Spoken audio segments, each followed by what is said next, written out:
باپ اور بیٹے اور روح القدس کے نام سے آمین۔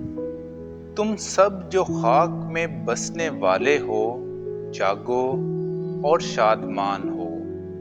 ہمارے لیے آج کی تلاوت اشعیاء نبی کا صحیفہ، اس کا 26واں باب اور اس کی 7ویں سے 9ویں، پھر 12ویں اور پھر 16ویں سے 19ویں آیت۔ صادق کی راہ راست ہے، اور راست وہ رستہ ہے جو تو صادقوں کے لیے ہموار کرتا ہے۔ اے خداوند، تیری قضاؤں کی راہ میں ہم تیری انتظاری کرتے ہیں۔ جان کا اشتیاق تیرے نام اور تیری یاد کے لیے ہے۔ رات کو میری جان تیرا شوق رکھتی ہے، اور صبح کے وقت میری جان تیری خواہاں ہے، کیونکہ جب تیری قضائیں زمین پر نازل ہوتی ہیں تو دنیا کے باشندے صداقت سیکھتے ہیں۔ اے خداوند، تو ہمیں سلامتی دے گا، کیونکہ ہمارے سب کام تو نے ہمارے لیے کیے ہیں۔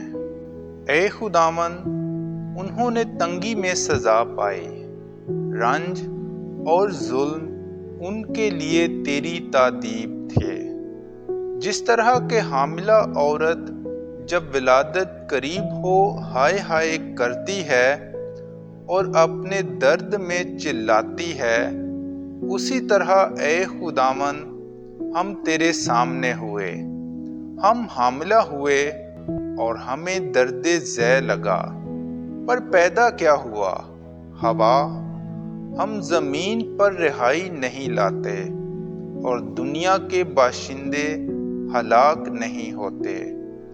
تیرے مردے زندہ ہوں گے، میری نعش اٹھے گی، مٹی میں بسنے والے جاگیں گے اور شادمانی کریں گے، کیونکہ تیری اوس روشنی کی اوس ہے، اور زمین اپنے مردوں کو اگل دے گی۔